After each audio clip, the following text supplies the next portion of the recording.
Résister de Salomé Saké chez Payot Éditions. Introduction. Une balle dans la nuque. C'est ce que préconise le site d'extrême droite Réseau Libre pour se débarrasser des fouilles-merdes. Journalistes, avocats et syndicalistes méthodiquement identifiés dans une liste noire largement diffusée de personnes à abattre. Je n'étais pas surprise d'y figurer. Cette menace publique venait s'ajouter à d'autres plus ciblées. Une plainte collective a été déposée, mais l'information n'a pas suscité d'attention médiatique ou politique particulière. Et pour cause. Depuis quelques années, les menaces de mort et appels à tuer des membres de la société civile émanant de sites d'extrême droite se multiplient.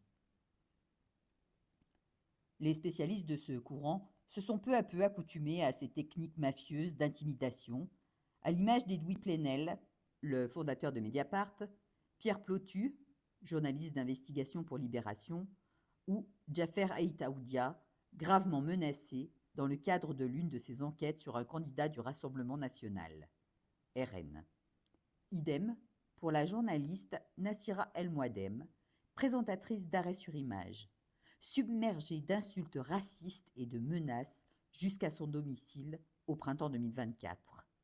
Même sort pour les journalistes Karim Rissouli, présentateur de C'est ce soir et Dans Société sur France 5, et Mohamed Bouafsi, chroniqueur de C'est à vous sur France 5 et co-présentateur de 20h22 sur France 2. Tous deux victimes de vagues d'insultes racistes et de menaces de mort pendant la campagne des dernières élections législatives. Pas étonnant donc que Mathieu Mollard, le rédacteur en chef du site d'information Street Press, ait fait le choix de consacrer une partie significative du budget de ce média indépendant qui enquête sur l'extrême droite, en mesure de sécurité, à la suite des menaces reçues par l'ensemble de sa rédaction. Là encore, pas de tollé médiatique ou politique, malgré le danger démocratique que représentent ces entraves à la liberté d'informer. Les avocats ne sont pas épargnés non plus. Mireille Damiano, Lucie Simon, Arié Halimi, ou encore David Metaxas, dénoncent depuis des années les menaces de mort qu'ils reçoivent de la part de l'extrême droite. De même, chez des militants moins médiatisés, mais tout autant menacés, voire agressés, à l'image des membres de SOS Racisme par exemple, et de certains activistes et élus plus largement. Si les personnalités dans le viseur des islamistes radicaux sont, à raison, soutenues collectivement et souvent mises sous protection policière, comme la journaliste Ophélie Meunier en 2022 par exemple, la société civile et les institutions paraissent bien moins réactives lorsque le danger vient de l'extrême droite.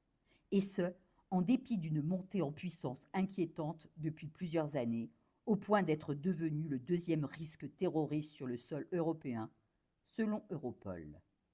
La menace est donc là, tristement banale, commune, si bien que nous, journalistes qui travaillons sur le sujet, l'avons intégrée dans notre quotidien. Voilà bientôt 10 ans que j'exerce dans les médias. C'est peu. Et pourtant, tout a changé en une décennie. Parler d'inégalité sociale ou d'urgence climatique est désormais perçu comme un acte militant. Couvrir une simple manifestation équivaut aujourd'hui à prendre un risque, physique et juridique. Et diffuser son travail peut exposer à de sérieuses menaces. En revanche, applaudir la flambée de la bourse, parler de wokisme ou de crise migratoire en France, c'est neutre. Si en 2 ans, le nombre de bulletins pour l'extrême droite a explosé, la victoire la plus écrasante ne se déroule pas dans les urnes, mais dans les esprits. Usés par la peur, l'intolérance et la haine, les piliers de la République, liberté, égalité, fraternité, s'érodent et peuvent voler en éclats à la faveur d'une crise économique, politique ou informationnelle. C'est le résultat d'un travail long, insidieux, mais terriblement efficace, qui mène au réveil brutal et stupéfait d'une partie des Français, un soir de premier tour. Une nouvelle fois contrainte au barrage suite à la percée sans commune mesure de ces idées qu'on croyait marginales. Mais jusqu'à quand tiendra-t-il ce barrage fissuré ? En une vingtaine d'années, on est passé de l'impensable à l'inéluctable, en glissant de l'inadmissible au tolérable. La menace que l'extrême droite fait peser sur la démocratie et les valeurs de ce pays est pourtant bien réelle. Il est temps d'en prendre conscience, collectivement, et vite, pour pouvoir agir, parce qu'il est encore temps de résister à ce rouleau compresseur. Il est encore temps de mettre en place une véritable résistance civique. Parce que défendre des valeurs humanistes ne devrait pas être une extravagance ou l'apanage d'une poignée de militants criminalisés. Ce pourrait être la norme, comme ce le fut pendant des années. Parce que les heures les plus sombres de notre histoire devraient nous avoir appris qu'on ne peut pas faire l'économie des valeurs de tolérance et de respect qui constituent le socle de notre démocratie. Je ne me prononcerai jamais de cette façon contre un autre courant politique. C'est parce que l'extrême droite n'est pas une formation comme une autre, parce qu'on ne revient pas d'un tel régime, parce que son arrivée au pouvoir constitue une véritable bascule que j'écris ces lignes. À toutes fins utiles, je précise que je n'écris en soutien à aucun parti politique. Je m'appuie sur des éléments historiques, sociaux et géopolitiques pour mettre en évidence les dérives auxquelles nous sommes confrontés aujourd'hui. Si cette analyse porte sur le danger que représente l'extrême droite, elle n'exempte aucunement tous les autres partis de faire une sévère autocritique et d'identifier leurs responsabilités dans la déroute intellectuelle et morale à l'œuvre.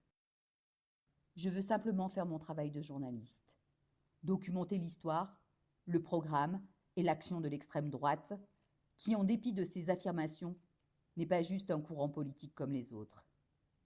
Expliquer comment elle mène une bataille culturelle redoutable et pourquoi ces idées qui infusent dans la sphère publique sont incompatibles avec les valeurs républicaines. Démontrer pourquoi, si une forme de résistance collective ne se développe pas rapidement, nous risquons non pas de faire élire le RN et ses alliés, mais carrément de franchir un point de bascule vers un régime mettant nos libertés individuelles en péril.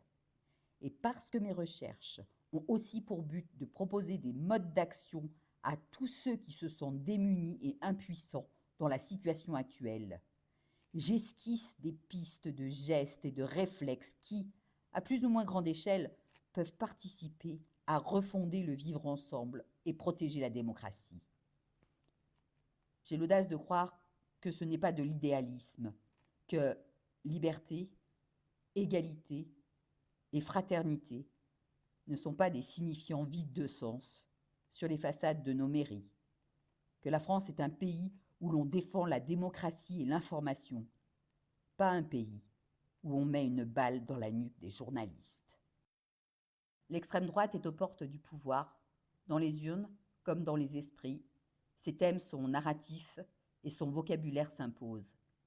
Il est encore temps d'inverser cette tendance, à condition de comprendre les rouages de cette progression et de réagir rapidement. Je vous invite à lire et à offrir à tous vos tontons racistes. Résister de Salomé Saké aux éditions Payot.